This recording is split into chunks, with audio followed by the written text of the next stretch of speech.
Bonjour à tous. Je vous propose qu'on commence par ne pas prendre de retard. Merci à vous d'être nombreux pour cette belle session avec 4 experts pour nous présenter les mises au point dans la prise en charge des arrêts cardiaques. Je vais inviter tout de suite M. Tarchouillette pour nous parler, qui vient de Nancy, pour nous parler des amines dans le cadre de l'arrêt cardiaque. Installez-vous, il y a des places devant, n'hésitez pas. Bonjour, mesdames et messieurs les modérateurs, mes chers collègues.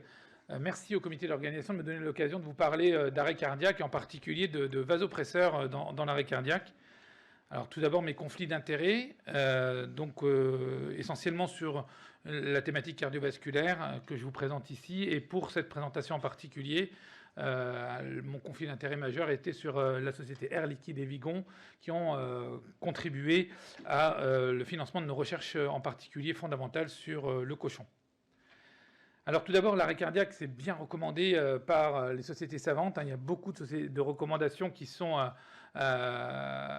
penchées sur la question, et en particulier sur les amines, c'est assez fédérateur. Très rapidement, je vais essayer de vous balayer les vasopresseurs, mais vous allez voir que très rapidement, ça va tourner autour d'une qui est l'adrénaline, puisque tout ce qui est vasopressine, endothéline, noradrénaline, etc., pour l'instant, les données sont vraiment très très légères du point de vue scientifique. Tout d'abord, juste pour débunker la vasopressine, qui est la molécule qui challenge l'adrénaline et qui a le plus d'essais à l'heure actuelle. Quand on regarde les résultats de la méta-analyse Cochrane sur la récupération du rythme cardiaque, vous voyez que c'est neutre, il n'y a aucun effet par rapport à l'adrénaline, et sur la survie non plus. On est toujours sur des odds ratios qui sont neutres pour la vasopressine. On avait espéré également sur la survie neurologique, et vous voyez que là également, la vasopressine échoue face à l'adrénaline pour le pronostic neurologique. Donc, que ce soit sur la survie ou le pronostic neurologique, la vasopressine ne fait pas mieux que l'adrénaline, excusez-moi. Il y a eu des associations qui avaient été réalisées, vasopressine, adrénaline versus adrénaline, toujours tirées de la méta-analyse Cochrane. Et là aussi, il y a un échec de cette association sur le retour à l'activité circulatoire. Et sur la survie également, c'est un échec. Donc, somme toute, la molécule qui challengeait l'adrénaline à l'heure actuelle a échoué par rapport à la prise en charge de l'arrêt cardiaque. Alors, pour en venir directement à l'adrénaline, qu'est-ce qu'on sait sur l'adrénaline? Les effets bénéfiques de l'adrénaline sont essentiellement sur des éléments physiopathologiques comme la pression de perfusion coronaire. Ça, c'est le travail de Harding qui avait initialement montré qu'il y avait une réelle élévation de la pression de perfusion coronaire chez un modèle animal qui était mesuré entre une variation entre la pression aortique et la pression au niveau de l'oreillette droite. On avait une augmentation des RAX, et ça c'est le travail de Berkotz qui l'avait validé en 91, ça c'était vraiment bien documenté, et Perkins en 2018 avait montré qu'il y avait une élévation, attention des termes, de la pression de perfusion cérébrale, on ne parle pas de débit mais de pression de perfusion cérébrale, donc il y a vraiment un effet sur la circulation cérébrale de l'adrénaline. Et ça c'est lié bien sûr à l'effet alpha 1 de l'adrénaline. Quand on regarde par contre les effets délétères, et c'est ça qui va toute notre discussion va tourner autour de ça. Les effets délétères, c'est que vous allez avoir une diminution du débit sanguin cérébral. Ça a bien été montré par Ristagnolo en 2007 et en 2009. La microcirculation également souffre énormément par cet effet vasoconstricteur, et vous allez avoir une augmentation de la consommation en oxygène et une proportion non négligeable dans la partie, quand on a récupéré donc le RAC, de la partie réanimatoire aux dysfonctions myocardiques.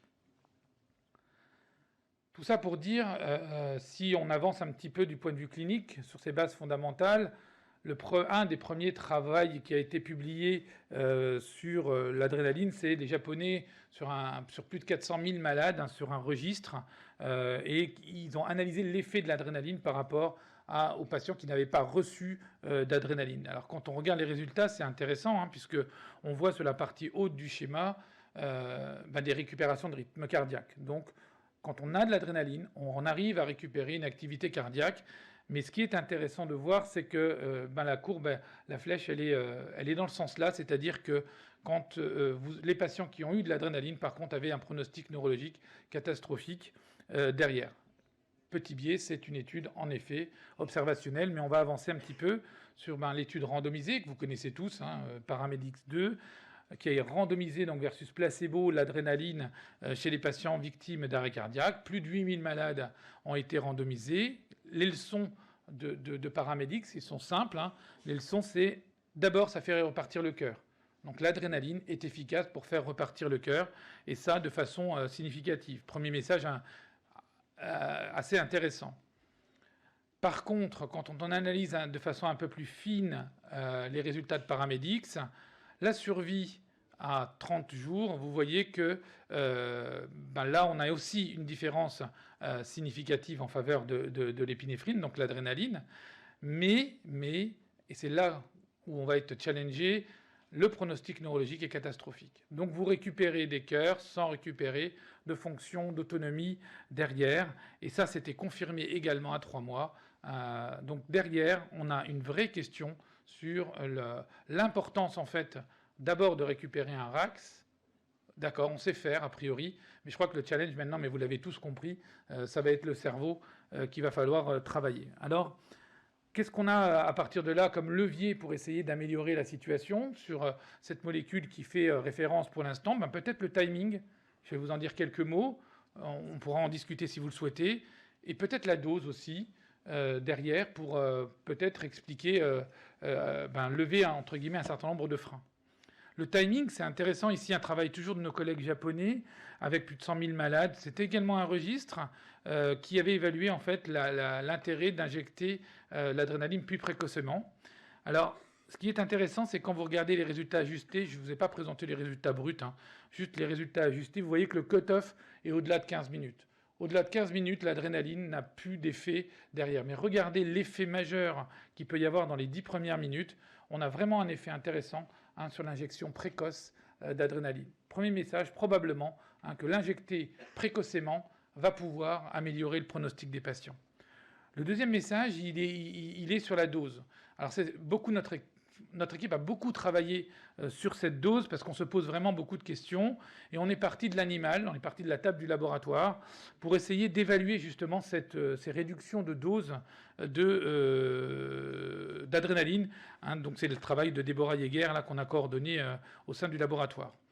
Notre protocole, il était simple, c'est un modèle d'arrêt cardiaque qu'on maîtrise bien au laboratoire avec un no-flow de 5 minutes et ensuite des doses donc toutes les 5 minutes d'adrénaline où on a évalué en fait 3 doses, 0,25 mg, 0,5 mg et 1 mg d'adrénaline. Notre critère du jugement principal, il était sur la variation de la pression de perfusion coronaire.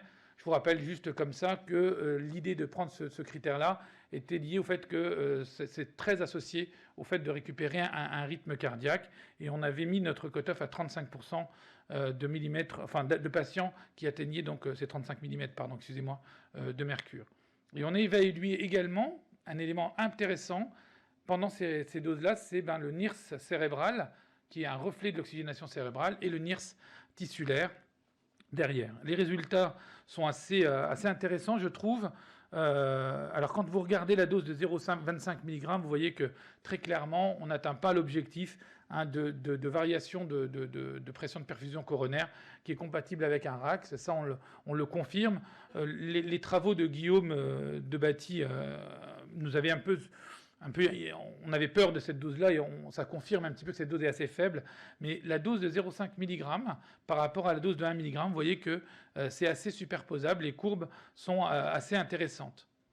Quand on regarde maintenant toujours au niveau du NIRS cérébral, et là c'est intéressant également. Vous voyez que 0,25 mg, on n'a quasiment pas de vasoconstriction. Le NIRS reste assez élevé à 0,25. À 1 mg, vous voyez qu'il est complètement effondré.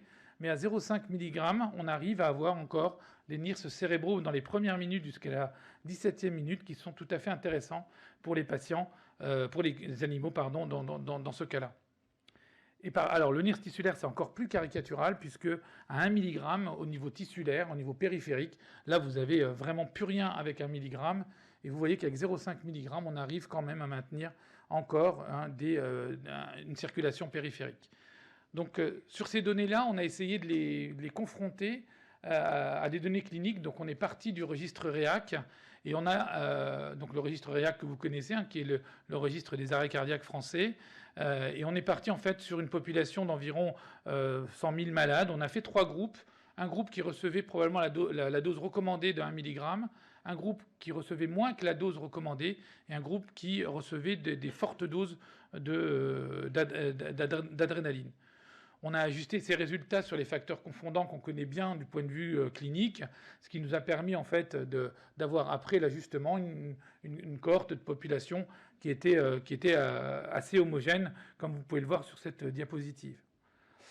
Les résultats sont intéressants quand on regarde les 3 groupes. Tout d'abord, les doses recommandées font repartir le cœur, mais vous voyez que les doses également réduites font également repartir le cœur. Donc on a une activité, une efficacité sur les ROC. On n'a pas de différence de significativité sur la survie ni sur le pronostic neurologique. Donc on sait que ces doses-là, l'interprétation qu'on en a fait, c'est que c'était assez safe pour pouvoir les évaluer. Parce que notre idée derrière, c'était justement de partir du laboratoire, passant par la clinique, pour déposer en fait un projet de recherche clinique randomisé, puisque là on a déposé un projet pour lequel on a été retenu qui s'appelle EPILO, qui va comparer plus de 4000 malades sur 42 centres en France, qui est financé par le PHRC. On va comparer la dose de façon prospective, randomisée en double aveugle, avec 0,5 mg d'adrénaline versus 1 mg.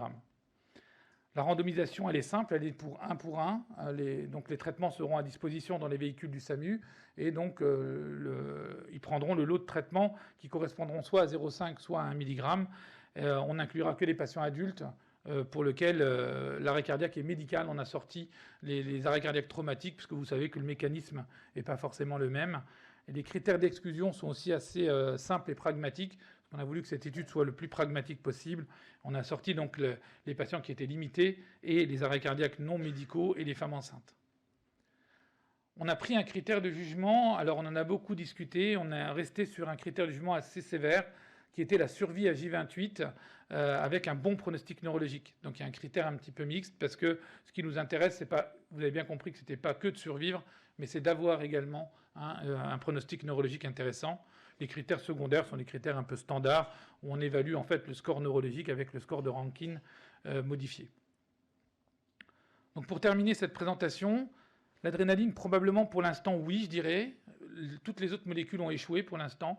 Quelques pistes sur la noradrénaline qu'on est en train d'essayer d'évaluer avec Deborah Yeager qui est actuellement à Minneapolis pour essayer de tester cette hypothèse, mais ça reste encore balbutiant. L'adrénaline probablement plus tôt. Je suis convaincu que les 10 premières minutes sont essentielles dans l'arrêt cardiaque. La moindre dose, on verra si notre hypothèse qu'on a posée se révèle juste. Je vous remercie beaucoup.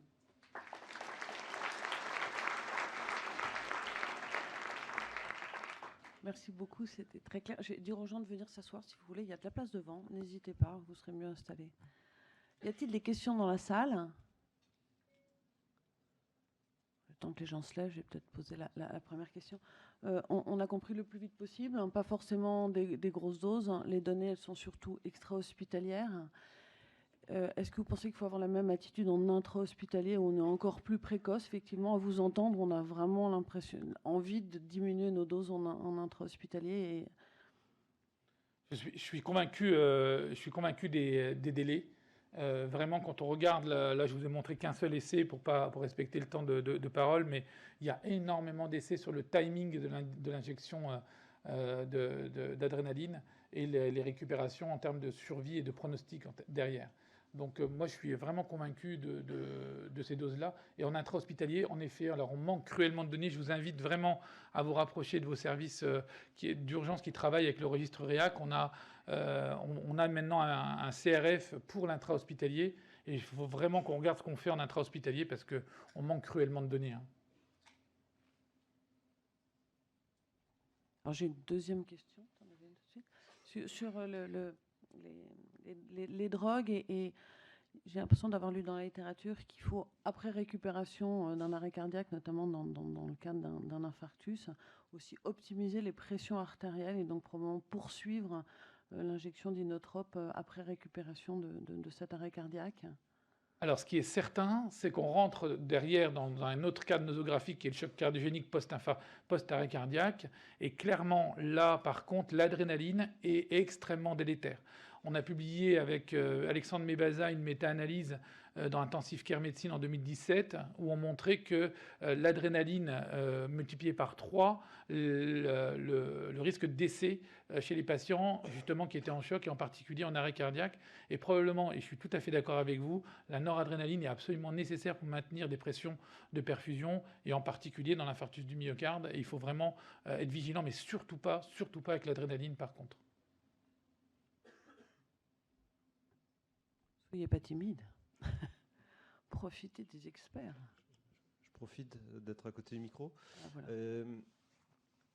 Quand on dit plus tôt, est-ce que ça veut dire envisager de laisser des non-médicaux, non-paramédicaux en préhospitalier sur une autre voie que l'IV ou l'intra-osseux injecter de l'adrénaline?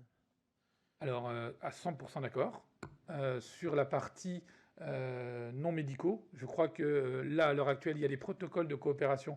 Nous, on l'a depuis une dizaine d'années avec les infirmières sapeurs-pompiers qui utilisent l'adrénaline. Alors, par contre, pour la voix, clairement, là, il y a pas mal de papiers en intra-osseux qui disent que ça marche bien, mais moins bien que l'IV. Donc, si on peut privilégier l'IV, c'est mieux. Voilà.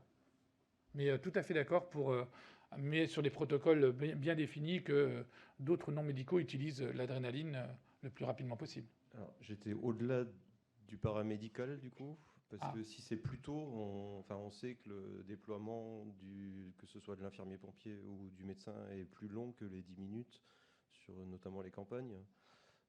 Et du coup, ça serait les ambulanciers ou les pompiers, mais... J'ai pas de données là-dessus. Je peux vous opposer que les données de la science qui sont sur le délai. J'ai pas de papier en tête où ça a été par des non-soignants entre guillemets qui avaient injecté. Ça, j'ai pas ça en tête.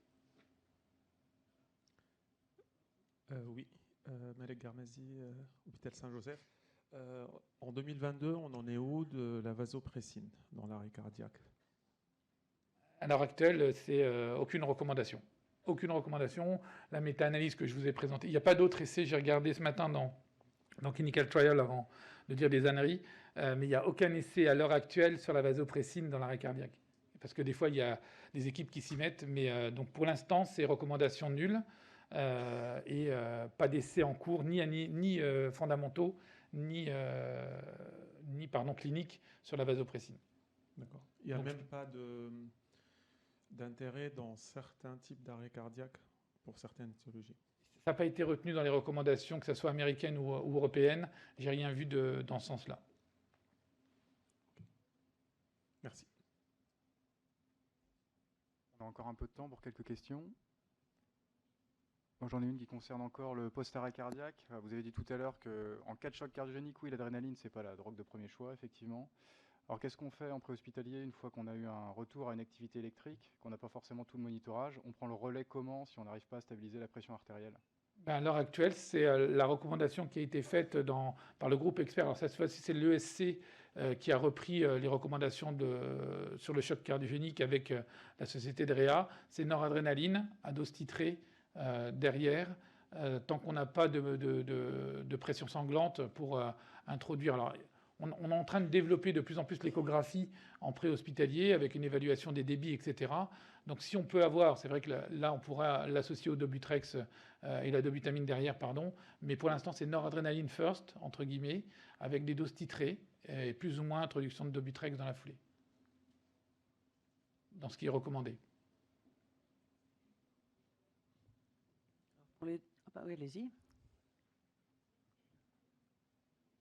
Il reste de la place devant pour les gens debout. N'hésitez pas. Bonjour. Est-ce qu'on a étudié l'efficacité de l'adrénaline lorsqu'elle est utilisée sur une voie en phase d'arrêt cardiaque, sur une voie périphérique par rapport à la voie centrale? Parce qu'on dit que si on met une perfusion au niveau d'une extrémité, par exemple, est-ce que l'efficacité a été étudiée de façon similaire à... Alors, il n'y a pas d'essai randomisé sur voie centrale versus voie veineuse périphérique, mais ce qui est certain, c'est que vous mettez pour mettre une voie centrale, si vous êtes en arrêt cardiaque, pour mettre une voie centrale par rapport à la voie périphérique, vous comprenez que la difficulté n'est pas du tout la même si on maîtrise bien avec l'échographie. Donc c'est plutôt une affaire de délai. Mais il n'y a pas eu d'étude voie centrale versus périphérique derrière. Donc je pense que là, pour l'instant, en urgence, la voie périphérique s'impose par le délai, en fait. Maintenant, si vous êtes en intra-hospitalier et que vous avez une voie centrale, en effet, clairement, moi, je l'injecterai sur une voie centrale. Et dans la même idée, ça sera, s'il n'y a pas d'autres questions, la dernière, à mon avis, qui est plutôt un avis d'expert. Pensez-vous, du coup, on diminue les doses, donc on va faire des demi-CC pour des adultes. Est-ce que vous pensez qu'il faudrait diluer un petit peu plus pour avoir un effet volume? Alors, c'est une vraie question, parce que pour l'essai, on a eu cette question pharmacodynamique. Et en effet, il y aura un flush derrière, parce qu'il y a un problème il faut que ça circule. Donc derrière, il y aura un flush d'un ou deux cc de liquide pour pouvoir pousser les demi-cc, sachant que pour l'essai clinique, on a eu de la chance parce qu'on a réussi à conditionner des ampoules de 1 cc avec à 0,5 pour assurer le double aveugle. Donc on aura un volume qui est conséquent pour injecter, en fait. Mais en effet, je pense que c'est une vraie question. Merci beaucoup. Merci. On va donc passer au topo suivant.